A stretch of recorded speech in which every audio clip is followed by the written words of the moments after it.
महर्षि भगवान वेद व्यास रचित ये दिव्य शिव महापुराण ग्रंथ में भगवान महादेव की अद्भुत अलौकिक महिमा कही है।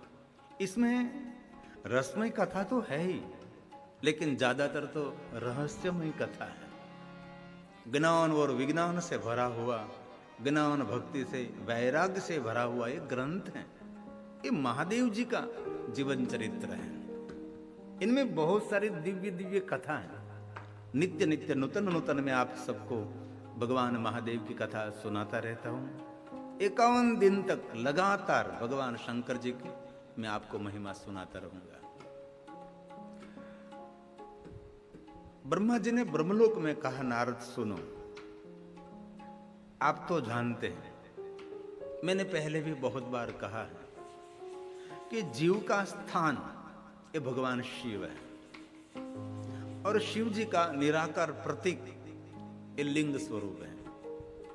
और एक बात नारद जरूर याद रखनी चाहिए, कोई देवी देवताओं की मूर्ति पूजा वो प्रधान नहीं है। निराकार प्रतीक भगवान महादेव की लिंग स्वरूप की पूजा प्रधान है। नारद मूर्ति तो गौण है, मूर्ति पूजा तो सामान्य माने गई है। बैरम तो गौण कम नारद, लिंग प्राधान्यतः। और सुनो नारद, मैंने पहले बहुत बार कहा, फिर से दोहराता हूं नारद, कि कोई भी देवी देवताओं की आप मूर्ति प्रतिमा निर्माण करो तो जिस देव की प्रतिमा है, जिस देव की मूर्ति है, उसकी एक की पूजा है। परंतु नारद, आप निराकार प्रतीक की पूजा करें, जिनको हम लिंग स्वरूप कहते हैं, उसकी पूजा करने से विश्व के, इस ब्रह्मांड के सभी देवी देवताओं की पूजा का फल मिलता है। सब मपि सर्वत्र, सर्व की पूजा का फल एक निराकार लिंग स्वरूप की पूजा करने मात्र से मिलता है। तो नारद, ये मूर्ति पूजा प्रधान नहीं है, ये लिंग पूजा प्रधान है। और ये श्लोक शिव महापुराण का है और भगवान व्यास जी का प्रसाद है। ये मूर्ति पूजा गौण है, लिंग पूजा प्रधान है। ये कोई काल्पनिक बात नहीं है और पौराणिक बात है और शिव महापुराण की कथा है वो। और स्वयं भगवान व्यास जी बोले हैं, लिंग प्रधान्यतः स्थाप्यं। जहां भगवान महादेव का निराकार स्वरूप लिंग प्रतीक स्थापित किया गया है, उसको प्रधान मानना चाहिए। एक निराकार प्रतीक जहां स्थापित है, उसकी बहुत महिमा है। जहां देवी देवताओं की मूर्ति स्थापित करे, उसको तीर्थ नहीं कहा गया शिव महापुराण के मत अनुसार। जहां भगवान महादेव का लिंग स्वरूप स्थापित है, प्रतिष्ठित है, उसको तीर्थ माना गया है, मूर्ति गौण मानी गई है। ये व्यास जी ने कहा है, उसकी बात मैं आप तक पहुंचाने का प्रयास करता हूं। तथा बैरं तो गौणकम्। बैर का अर्थ है मूर्ति, बैर का अर्थ है प्रतिमा, आकार जिनको कहते हैं। और जहां भगवान महादेव का लिंग स्वरूप विराजते हैं, वो तीर्थ माना गया। क्षेत्र कहते हैं ना, क्षेत्र का अर्थ है तीर्थ। ये भगवान व्यास बोले हैं, लिंगा भावेन तत् क्षेत्रं सबैरमपि सर्वतः सबैरमपि सर्वतः। जहां भगवान महादेव का लिंग स्थापित है, सबैर, सभी देवी देवता, तीर्थ, ग्रह, नक्षत्र वहां उपस्थित रहते हैं। इनमें सब कोई है।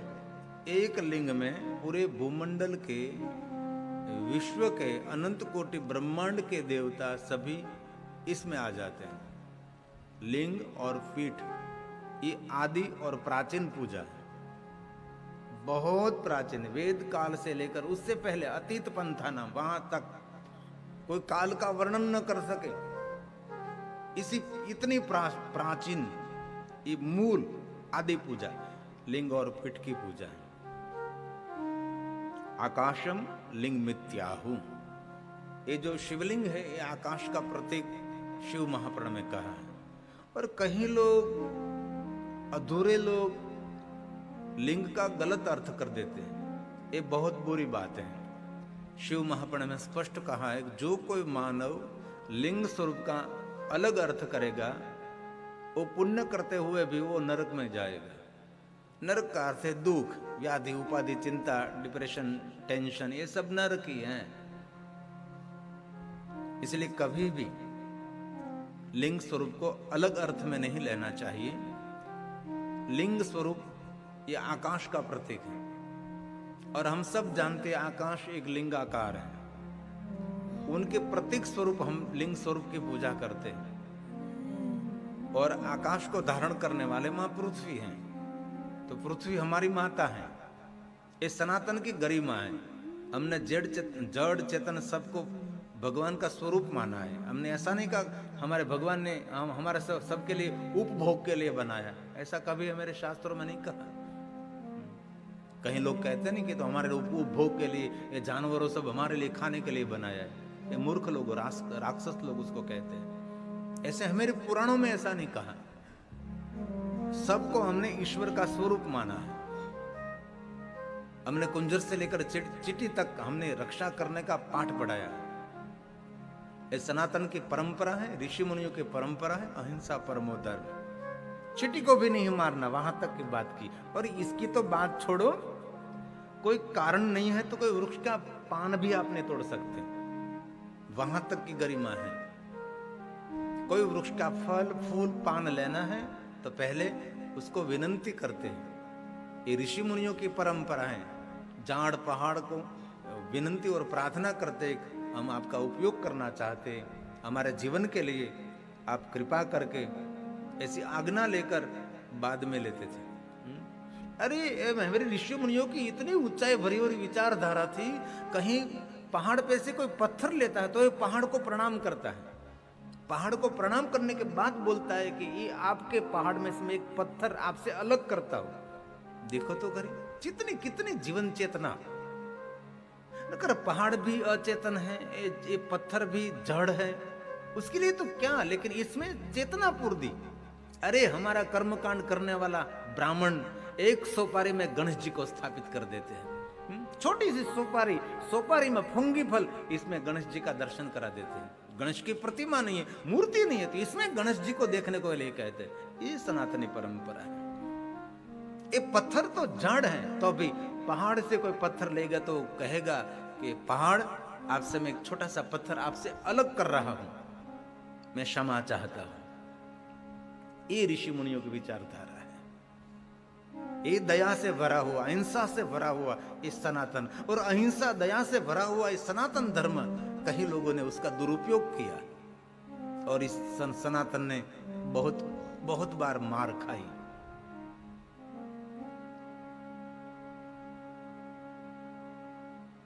इसलिए हमारा एक परंपरा ऋषि मुनियों की, सब स्थान पर हम भगवान को देखते। तो आकाश को हमने परमात्मा माना, धरती को हमने माता मानी। तो आकाश पिता, धरती माता, उनकी प्रतीक स्वरूप हम लिंग और पीठ की पूजा करते, और कोई दूसरा अर्थ उसका नहीं निकालना चाहिए। आकाशम लिंग मित्याहु पृथ्वी तस्य पीठिका आलयम सर्वदेवानाम तस्मा लिंग मुच्यते। भुवन के सभी देवी देवताओं का स्थान लिंग और पीठ है। इसलिए आप एक शिवलिंग की पूजा करो और पीठ की पूजा करो तो कोई देवी देवता, ग्रह, नक्षत्र कोई बाकी नहीं रहता, सबकी पूजा इसमें है। कितनी बड़ी सुंदर विचारधारा है। एक की पूजा करो, सबकी पूजा, ये भगवान शिव में है। और एक बात याद रखने जैसी, दुनिया में सबकी देवी देवताओं की पूजा करो, पर शिव की जो पूजा नहीं की तो सभी देवी देवताओं की पूजा कोई अर्थहीन रहेगी। सब में शिव है, शिव सब में है। इसलिए शिव जी को प्रधान समझना चाहिए। ये शिव मत का स्थापन करते हम। मेरे आदि जगत गुरु शंकराचार्य ने शिव मत को स्थापित किया है। आदि जगत गुरु शंकराचार्य के समय में बहुत सारी विचारधारा प्रकट हुई थी। इतने लोग इस विचारधारा के साथ बह रहे थे, पूरे सनातन का धीरे धीरे अस्त हो रहा था। तब निकले शंकराचार्य महाराज और 5 देवताओं की पूजा की प्रधानता दिखाई और शिवालय, सर्व शिवालय को जागृत किया। फिर से शिवालय में घंटरा और नगारा सब बजने लगे, शिवालय में लोग जाने लगे। और बीच में फिर थोड़ा कम हो गया और फिर महापुरुषों, साधु पुरुषों के द्वारा ये शिव महापुराण कथा प्रकाशित होने लगा तो बहुत सारे लोग शिवालय जाने लगे। और बहुत दिल से कहता हूं, जो व्यक्ति नित्य शिवालय जाकर शिव जी का दर्शन करते हैं अथवा अपने घर में नित्य भगवान शिव जी का आराधन करते हैं, उसका कोई काम अधूरा भी नहीं रहता और कोई काम उसका रुकता भी नहीं। ये शिव जी की महिमा है। अनुभव के साथ कहता हूं, पढ़ी लिखी बात नहीं, ये भगवान महादेव है। एक बार संपूर्ण उसको समर्पित हो जाओ भगवान शंकर जी को। और हर गांव में शिव जी बैठे हैं। कोई गांव ऐसा नहीं, कोई नगर ऐसा नहीं, कोई मुल्क ऐसा नहीं जहां भगवान महादेव का शिवालय न हो। एक छोटा सा कोई अंतरियाल गांव है तो वहां भी शिव जी बैठे हैं। कहीं गांव में शिवालय नहीं रहता तो कोई पीपल वृक्ष के वट वृक्ष के नीचे मेरा महादेव जी दिगंबर हो तो ऐसा हो, वागंबर पहनकर अंबर के नीचे बैठा हुआ है दिगंबर, ये भगवान शंकर जी। ऊपर कोई छत नहीं, ऊपर कोई झुपड़ा नहीं। मैंने रामेश्वर के इतिहास मैंने पढ़ा था तो इसमें मैंने सुना बहुत पहले के समय में रामेश्वर महादेव का जो शिवलिंग है ये झुपड़े में था। एक बहुत झुपड़ा बनाकर ऋषि मुनि उसका जतन करते थे रामेश्वर का। बाद में राजा महाराजाओं ने शिवालय का जीर्णोद्धार किया और इतना भव्य दिव्य शिवालय, अभी इतनी टेक्नोलॉजी हुई है तो भी ये रामेश्वर जैसा शिवालय भूत और भविष्य को बना नहीं सकते।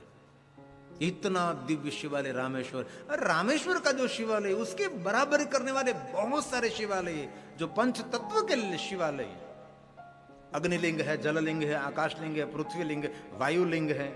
ये 5 प्रधान लिंग, जैसे 12 ज्योतिर्लिंग की महिमा वैसे पंच तत्वों के लिंग ये दक्षिण भारत में आए हैं। ये जो अभी आप देख रहे हैं रामेश्वर महादेव का ये दर्शन है, इतना भव्य कोई नहीं बना सकता। अभी कितनी टेक्नोलॉजी हुई तो भी वो नहीं बन सकता। भले कोई अन्य वस्तु को कहते हैं कि ये तो अजायबी हैं, कभी देखो दक्षिण भारत में अजायबी किन को कहते हैं। 30 एकड़ में एक ही शिवालय, 40 एकड़ में एक शिवालय। राजा महाराजा 4 पीढ़ी तक शिवालय का काम चला और कोई क्रेन नहीं, कोई टेक्नोलॉजी नहीं, कोई साधन, कोई मशीनरी नहीं। और एक सिर के कितने कितने बड़े बड़े पत्थर, कभी जाकर देखो, उसको अजायबी कहते हैं। उसकी परसाण देखो कितनी व्याप, पूरा हाथी अंदर घूमता फिर, मंदिर में हाथी चलता है। देखो कभी आपने कल्पना की आपकी अजायबी में कभी हाथी घुसेगा? नहीं है। अजायबी तो उनको कहते हैं। रामेश्वर मंदिर के अंदर हाथी अंबाड़े लेकर घूमता है। जब माता की सवारी निकलती है ना, माता शिव जी को मिलने के लिए जाती है, शिव जी पौढ़ने के लिए जाते हैं, तब उसकी पालखी निकलती है, वहां हाथी रहता है। हाथी सब कुछ पूजा अर्चन करता है। ये भव्यता है, ये दिव्यता है। ऐसे बहुत बहुत प्राचीन मैंने तो देखा है, पर बहुत कम लोग। 12 ज्योतिर्लिंग की यात्रा करने वाले बहुत लोग हैं, लेकिन 5 तत्वों के 5 शिवलिंगों की यात्रा करने वाले कम लोग हैं। किसी को तो पता ही नहीं होगा कि ऐसे 5 तत्वों के लिंग हैं, जिनको जल लिंग कहते हैं। शिवालय में वैसे जल निकलता रहता है, वहां जल लिंग है, अग्निलिंग है, वायुलिंग है, पृथ्वी लिंग है और एक आकाश लिंग है। और ये सभी शिवालय इतने बड़े शिवालय है, अकल्पनीय इतने बड़े शिवालय है। पहले इतनी विचारधारा खींचा खींच नहीं थी, सब भगवान शिव जी के शरण में रहते थे। हमारी शैव परंपरा थी। अभी जो शिवालय गुंज रहे हैं ना, ये आदि जगत गुरु शंकराचार्य महाराज का पुरुषार्थ और परिश्रम, उनकी तपस्या, उसकी यात्रा, उसने बहुत पर्यटन किया, बहुत भ्रमण किया, गांव गांव में जाकर लोगों को समझाया कि शिव है, ये मुख्य है, प्रधान है, ये हमारा स्थान है, जन्म स्थान है, ये मूल है, ये आदि है, सब कुछ विचारधारा है। भगवान शिव, परमात्मा, ईश्वर शिव है, ये आदि जगत गुरु शंकराचार्य महाराज ने समझाया है। और हर गांव गांव में शिवालय है, नगर नगर में शिवालय है। भले कोई छत नहीं, कोई नहीं, झुपड़ा भी नहीं, तो खुले आकाश में शिवलिंग रहता है। बहुत सारे ऐसे भगवान महादेव के स्थान मैंने देखे, वहां कोई घुमट नहीं, कोई मंदिर नहीं, ठंडी में भी खुला, धूप में भी ऐसे, बारिश में स्नान करता है। ऐसे बहुत सारे लिंग स्वरूप है। गुफाओं ने भगवान महादेव के बहुत सारे शिवलिंग का मैंने दर्शन किया है। और महादेव के दरबार में जो जाता है कभी खाली हाथ वापस नहीं जाता। जिनके जो भाग्य में लिखा वो लेकर ही आएगा। एक बार शिवालय तक पहुंचे तो सही, घर में एक बार शिव जी का आराधन का प्रारंभ तो करें, महादेव को याद तो करें, शिव जी का भजन तो करो। आपकी भाग्य रेखा खुलेगी, आपका भाग्य बदल जाएगा।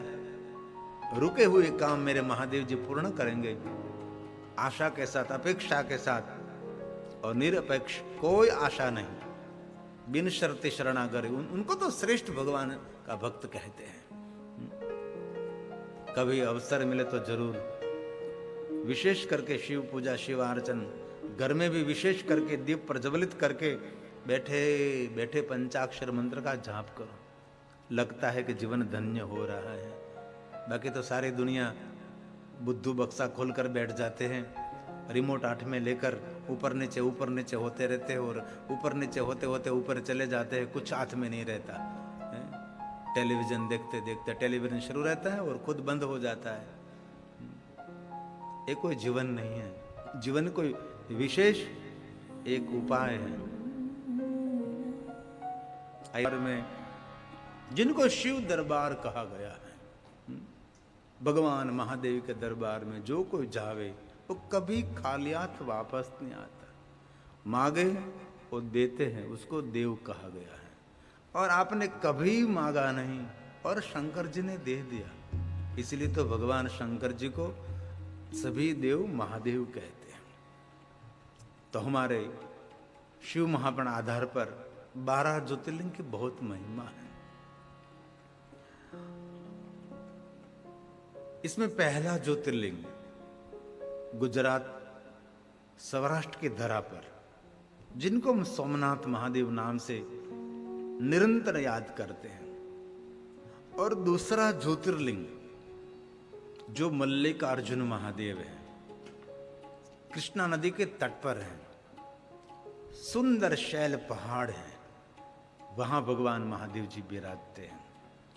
और इस शैल पहाड़ पर एक शिवलिंग नहीं है, असंख्य भगवान महादेव के वहां लिंग स्वरूप है। पूरा शैल पहाड़ भगवान महादेव के लिंगों से भरा है। और बहुत सारे वहां तीर्थ हैं शैल पहाड़ पर। हम सब जाते हैं लेकिन मल्लिकार्जुन महादेव का दर्शन करके वापस आ जाते हैं। ऐसा नहीं, आजू बाजू में बहुत सारे भगवान महादेव के लिंग स्वरूप वहां विराजते हैं। और ज्यादातर देवताओं ने वहां लिंग स्वरूप को स्थापित किया है। और पहले भगवान महादेव के प्रधान पुत्र भगवान कार्तिकेय ने वहां लिंग स्वरूपों की स्थापना की है। जब भगवान कार्तिकेय ने असुरों को नष्ट करने के लिए, असुरों का अंत करने के लिए प्रतिज्ञा ली थी, तो इस प्रतिज्ञा के नाम पर भगवान शंकर जी को वहां स्थापित किया है। इसलिए ये भगवान कार्तिकेय द्वारा स्थापित शिवलिंग है, जिनका नाम है प्रतिज्ञेश्वर नामादो। प्रतिज्ञेश्वर भगवान महादेव का ये दिव्य स्वरूप है। जब भगवान कार्तिकेय शैल पहाड़ पर गए थे, तब शैल को कहा कि आप शांति से स्वगुरु हैं, आप जाओ। ये सभी असुरों को मैं यहाँ अंत करूंगा, मैं प्रतिज्ञा लेता हूं। तब महादेव के लिंग स्वरूप की स्थापना करी और प्रतिज्ञेश्वर महादेव लिंग वहां भगवान ने स्थापित किया और शंकर महादेव का वहां लिंग स्वरूप रहा। और बहुत असुरों का अंत करने के बाद वहां कपाल कपाल हो गए, समझो जहां देखो वहां असुरों के मस्तक मस्तक मस्तक खोपड़ी खोपड़ी। तो वहां किस लिंग की स्थापना की? कपालेश्वर मादरा। कपाल, कपाल मतलब खोपड़ी, मस्तक, भगवान महादेव के लिंग स्वरूप की स्थापना की। कपालेश्वर महादेव, मादरा, आदर के साथ भगवान शंकर जी को वहां स्थापित किया गया है। और सभी देवताओं ने कहा आप शिव कुमार हैं, आप शिव कुमार हैं। कार्तिकेय कौन है? ये शिव जी का पुत्र है जिनका एक नाम है शिव कुमार। तो भगवान कार्तिकेय ने वहां इस नाम पर लिंग स्थापित किया। कुमारेश्वर मेवाय और सर्व सिद्धि प्रदम त्रयम्। सर्व सिद्धि प्रदम त्रयम्। भगवान कार्तिकेय ने कुमारेश्वर महादेव लिंग की स्थापना की। और ये सर्वलिंग सर्व सिद्धि प्रदम त्रयम, त्रयम तीनों लिंग, दरेक सिद्धि, हर सिद्धि देने वाले लिंग स्वरूप है। सिद्धिदायक लिंग है, मनोकामना की पूर्ति करने वाले लिंग स्वरूप है। प्रतिज्ञेश्वर, कपालेश्वर और कुमारेश्वर महादेव की बहुत सारी महिमा। ये भगवान कार्तिक स्वामी ने स्थापित किया है। और शैल पहाड़ पर ये सभी लिंग वहां विद्यमान हैं। और पूरा शैल पहाड़ असुरों से भय मुक्त कर दिया, एक भी असुर वहां रहने नहीं दिया। ये कार्तिकेय ने बड़ा काम किया, वनवासियों को बड़ा सुख दिया। जंगल में रहने वाले, पहाड़ों में रहने वाले, वन में रहने वाले वनवासियों को बहुत बहुत सुख दिया, सर्व को सुख मिला। तो भगवान कार्तिकेय ने और एक लिंग की स्थापना की जिसका नाम है पुनः सर्वेश्वर सत्तात्र। सर्वेश्वर महादेव लिंग की स्थापना हुई। क्यों? वहां सर्व को सुख दिया, सर्व का मंगल हुआ, सर्व का कल्याण हुआ, इसलिए सर्वेश्वर महादेव लिंग की वहां स्थापना हुई। ये भगवान कार्तिकेय ने शैल पहाड़ पर ये बड़ा काम किया है, असुरों का जड़ मूल में से नाश कर दिया। और समय समय असुरों की संख्या बढ़ती रहती है और कोई न कोई परमात्मा का स्वरूप लेकर आकर असुरों का अंत करते हैं। अभी भी वर्तमान युग में बहुत सारे असुर है। पहले के तो असुरों को पहचान लेते कि असुर हैं, लेकिन अभी इस युग में असुरों को पहचानना बहुत कठिन, प्रयास हो रहा है। लेकिन चारों तरफ असुरी वृत्ति के लोग रहते हैं। किनको नाश करें, किसका अंत करें? लेकिन भगवान कार्तिकेय ने बहुत बड़ा कार्य किया था। तो सर्वेश्वर महादेव वहां लिंग स्थापना की और बहुत बड़ा विजय पाया भगवान कार्तिकेय ने, सब पर विजय पाया। तो वहां एक विजय स्तंभ खड़ा करा गया कि सब पर हमने विजय पा लिया, यहां कोई असुर नहीं है। पूरे असुर रहित शैल पहाड़ को कर दिया और वहां सब पर विजय पाई। तो वहां विजय स्तंभ एक स्थापित किया गया और व्यास जी ने कहा जय स्तंभ समीप। जय स्तंभ, विजय स्तंभ वहां रोपित किया गया और विजय स्तंभ वहां खड़ा किया। तो भगवान कार्तिकेय को हुआ कि यहाँ भी भगवान महादेव का एक स्वरूप स्थापित करना चाहिए। तो इस स्वरूप का नाम है स्तंभेश्वरा विदं लिंग। स्तंभेश्वर महादेव, स्तंभेश्वर महादेव विजय स्तंभ खड़ा किया तो वहां लिंग स्थापित किया, तो विजय स्तंभेश्वर अथवा स्तंभेश्वर महादेव। विदम लिंगम वहां स्थापित किया। और ये सभी शिवलिंग गुरु का अर्थ है भगवान कार्तिक स्कंद षडानंद मुरुगन, उसने स्थापित किया है।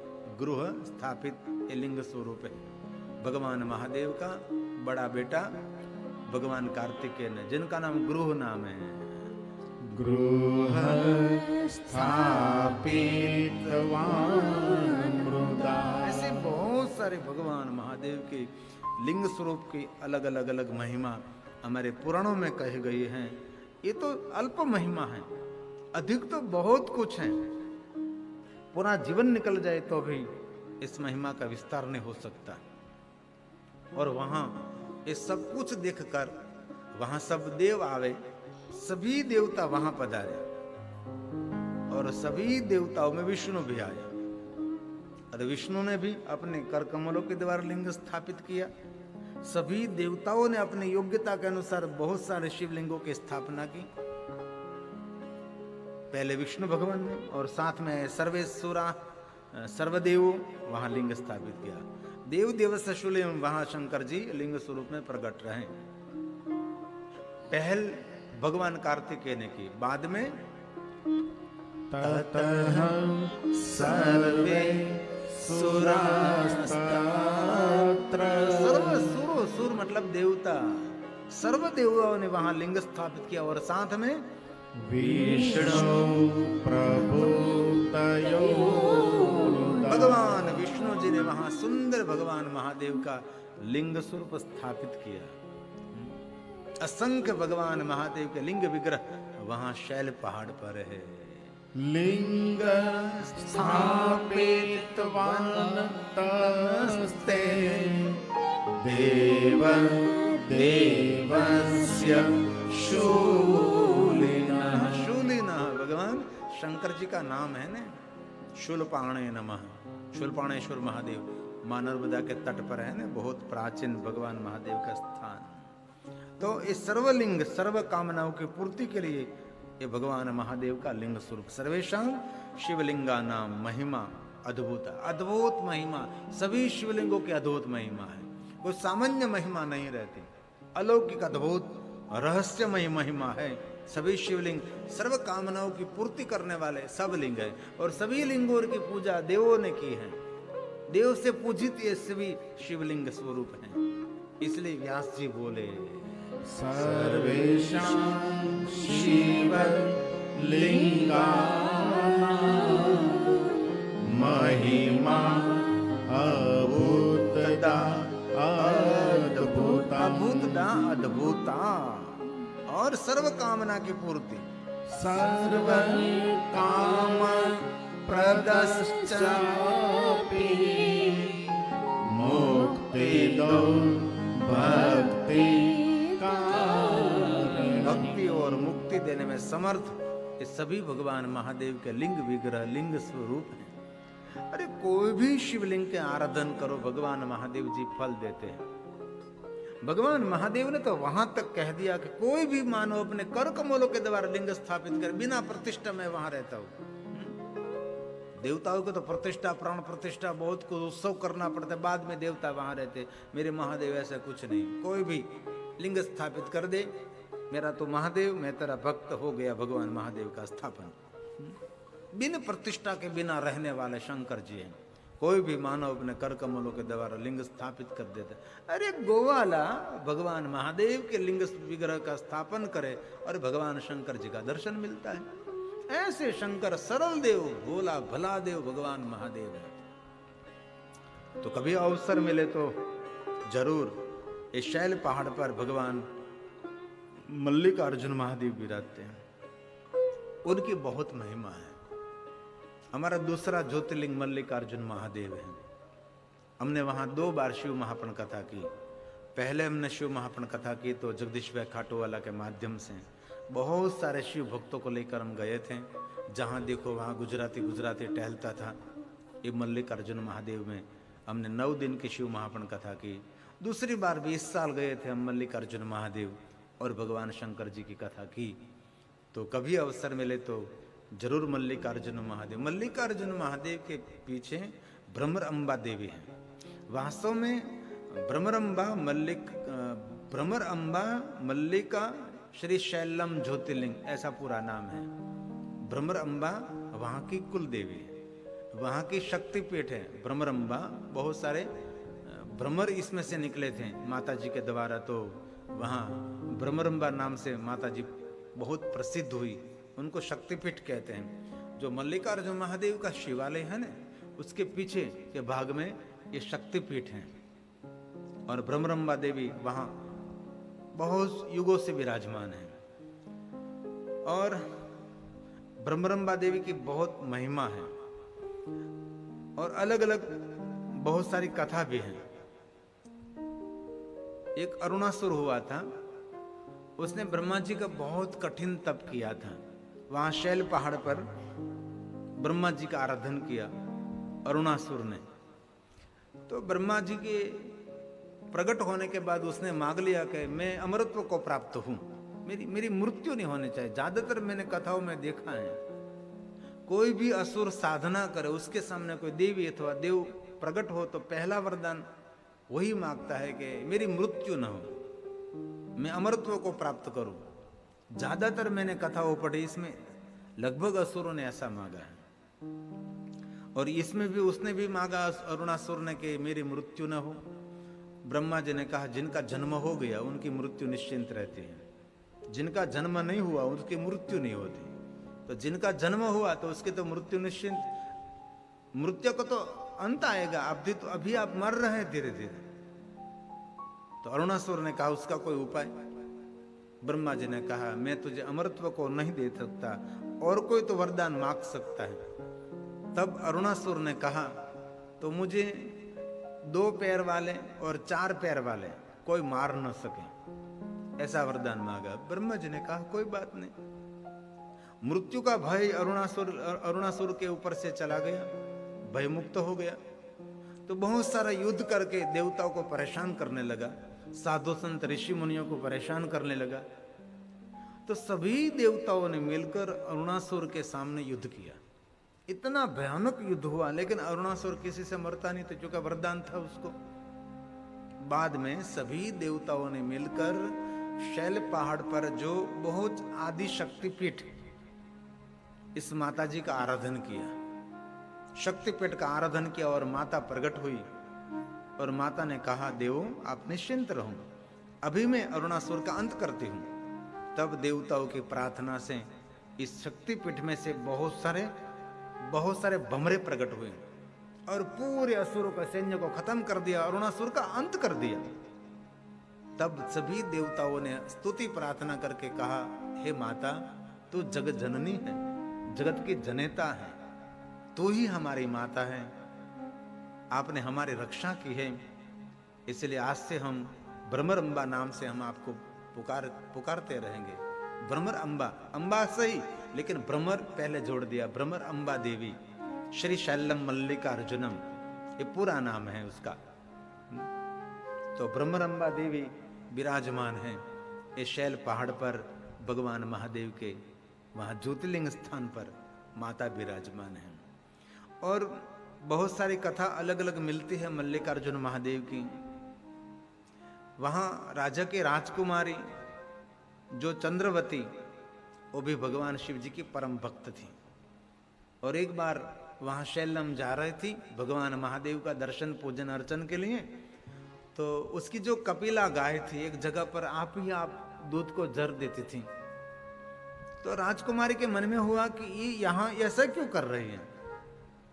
और राजकुमारी ने बहुत सारे खोद काम किया, तो उनमें से एक सुंदर शिवलिंग निकला और वहां स्थापित किया गया। ऐसी भी एक कथा श्री शैल पहाड़ की है ब्रह्मरंबा। और बहुत सारे वहां भगवान महादेव के लिंग स्वरूप है। पहले राजा के राजकुंवर और राजकुंवरी सब भगवान शंकर जी की ही साधना करते थे। और आप सोमनाथ महादेव के साथ एक कथा जुड़ी है, जो वेणेश्वर महादेव और वेणी नाम की राजकुंवरी थी, उसके द्वारा ये लिंग स्थापित किया।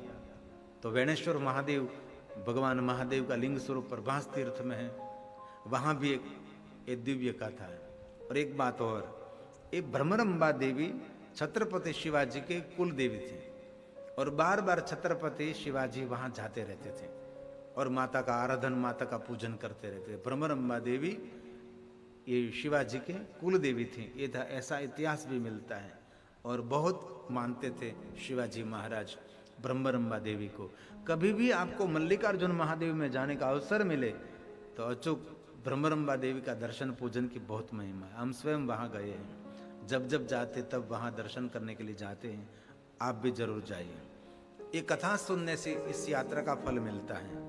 और भगवान श्री राम पिता की आज्ञा को लेकर जब वन की यात्रा में निकले थे, तब भगवान श्री राम जी ने भी वहां शैल पहाड़ पर जाकर माता का बहुत आराधन किया था और शिव जी की उपासना की थी। भगवान राम की उपासना के स्थल ये शैल पहाड़ है। भगवान श्री राम भी वहां गए थे, मल्लिकार्जुन महादेव का दर्शन किया, कृष्णा नदी के तट पर निवास किया और कृष्णा नदी के तट पर भगवान महादेव का आराधन किया। तो राम जी की उपासना स्थली, भगवान प्रभु राम की तपस्थली, ये भी शैल पहाड़ रही। और दूसरी बात, हिरण्यकशिपु, उसने भी बहुत कठिन आराधन शिव जी का शैल पहाड़ पर किया था और इस मल्लिकार्जुन महादेव का आराधन किया था। और हिरण्यकशिपु ने बहुत सारे सामर्थ्य को प्राप्त किया था शंकर भगवान के पास। हिरण्यकशिपु ये सब शिव जी के ही भक्त थे। आप सब जानते, सूर असुर ऋषि मुनि सब भगवान शंकर की ही साधना करते थे, भगवान महादेव के पास जाते थे। और भगवान शंकर एक ऐसे देव है, सूरों को भी वरदान देते, असुरों को भी वरदान देते, सबको लड़ाई झगड़ा होता रहता था। नारद जी इसमें बीच में रहता था। कभी शिव जी किसी को नाराज नहीं करते थे। महादेव जानते थे भस्मासुर बुद्धि नहीं उसको, तो भी उसको कण कण दे दिया, उनका जीवन समाप्त हो गया। आप सब जानते भस्मासुर को भगवान ने कंकण दिया, तो ये स्वयं ये असुर भगवान शंकर जी के पीछे पड़ा और महादेव के ऊपर प्रयोग करने के लिए गया कि भगवान शंकर पर एक बार मैं भस्म कंकण रखूं, भगवान शंकर को भस्म कर दूं। उसको कैसे असुरी वृत्ति, किसी ने आप पर उपकार किया और आप अपकार कर रहे हैं तो यही असुर कहते हैं। आप पर किसी ने उपकार किया और आप उसके बदले में उस पर उपकार करें, वो मानव का व्यवहार है और ऋषि मुनियों का व्यवहार है। अपकार करे तो भी उपकार करे, उसको ऋषि मुनियों का व्यवहार कहा गया है। और ये असुर भगवान शंकर जी ने स्वयं को दिया एक कंकण, एक भस्म कंकण। तो स्वयं ये भस्मासुर ने कहा कि महादेव जी आपने मुझे भस्म कंकण दिया, ये असली है कि नकली है क्या पता, इधर उधर दिया, यहां तो कोई है नहीं, किस पर प्रयोग करो, आप हैं, आप पर मैं जरूर ये कंकण रखूंगा। तो ये भस्मासुर कंकण लेकर भगवान महादेव के ऊपर रखने के लिए दौड़ा, तो भगवान शंकर जी मृग चर्म पकड़कर भागे, क्योंकि भस्म कंकण की महिमा है कि जिन पर ये कंकण रहेगा वो भस्म हो जाएगा। जो शिव जी भस्म न हो तो कंकण की महिमा कम हो जाती है, इसलिए शंकर जी भागे वहां से कि असुरों की वृत्ति रहती है। और अंत में तो भगवान विष्णु जी को याद किया महादेव ने, कहा भगवान आओ, असुर मेरे पीछे पड़ा है। जो एक बात और सुंदर पुराणों में से मिलती है, जो काम मेरे शंकर जी नहीं कर सकते वो विष्णु कर देते हैं, जो विष्णु नहीं काम करते वो शंकर जी, परस्पर एक दूसरे को मदद करते रहते। तब शिव जी पधारे और शिव जी के रक्षा के लिए विष्णु जी आए, विष्णु ने विश्व मोहिनी का रूप लिया। ऐसी बहुत सारी सुंदर कथा है।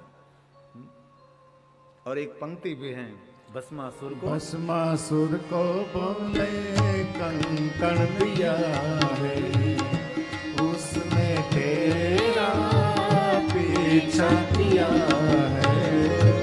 भस्मासुर को बोले कंकण दिया है, उसने तेरा पीछा किया है। वरदान के तुम आगे न हो बोले रखवाले, मतवाले रखवाले के बम बम बोले शंकर, गले में नाग भयंकर के डम डम डमरू बाजे, बम बम बोले शंकर। काज सवारे भगतन के बोले रखवाले, मतवाले रखवाले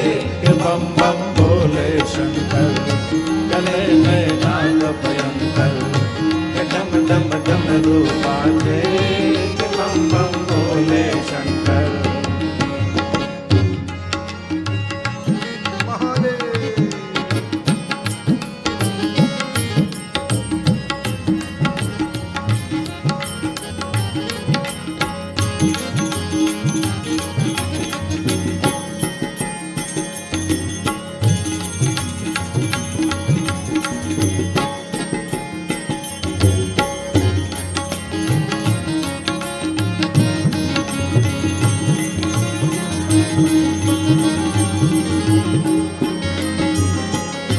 रावण को बोले लंका दिया,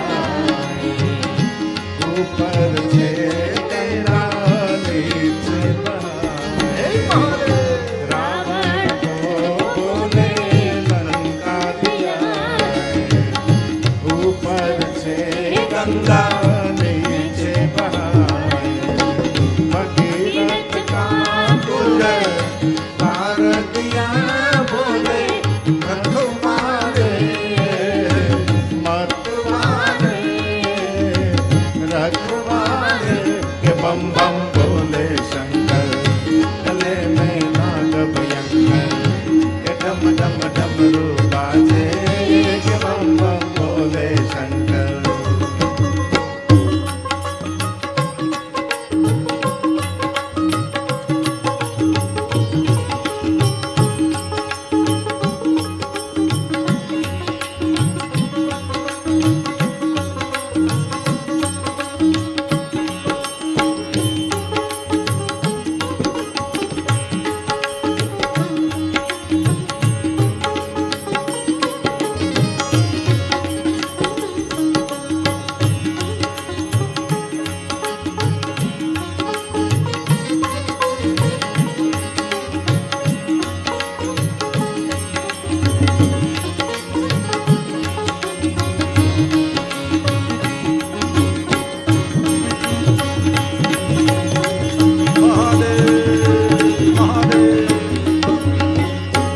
जो भी आया द्वार पे जो जी भरती उनकी तूने। जो भी आया द्वार पे झोली भरती उनकी